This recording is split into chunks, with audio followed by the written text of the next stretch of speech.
Le bilan des victimes en Iran a dépassé les 1200 morts alors que la guerre entre Téhéran, Israël et les États-Unis entre dans son 10e jour.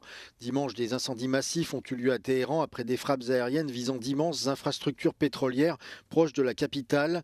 Une épaisse fumée toxique a recouvert la ville toute la journée. Les attaques américaines et israéliennes ont jusqu'à présent ciblé presque tout, des sites militaires aux bâtiments gouvernementaux en passant par les installations d'armement et les domiciles des dirigeants iraniens. Washington affirme que les opérations se déroulent bien et sont en avance sur le calendrier et que ces combats vont se poursuivre jusqu'à ce que tous les objectifs de guerre soient atteints. Le chef militaire israélien Eyal Zamir a demandé aux officiers de l'armée israélienne de se préparer à une guerre plus longue. Cette déclaration intervient alors qu'Israël mène simultanément des attaques contre l'Iran et le Hezbollah au Liban.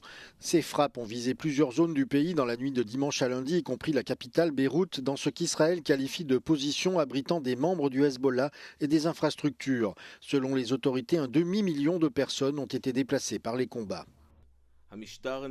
En Iran, les attaques israéliennes du week-end auraient détruit le quartier général de l'armée de l'air du corps des gardiens de la révolution islamique qui commandait les missiles balistiques.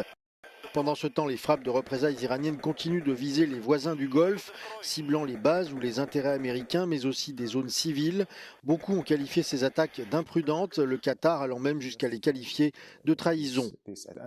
Et les missiles iraniens continuent également de toucher Israël, où au moins 11 personnes ont été tuées jusqu'à présent et des dizaines d'autres blessées.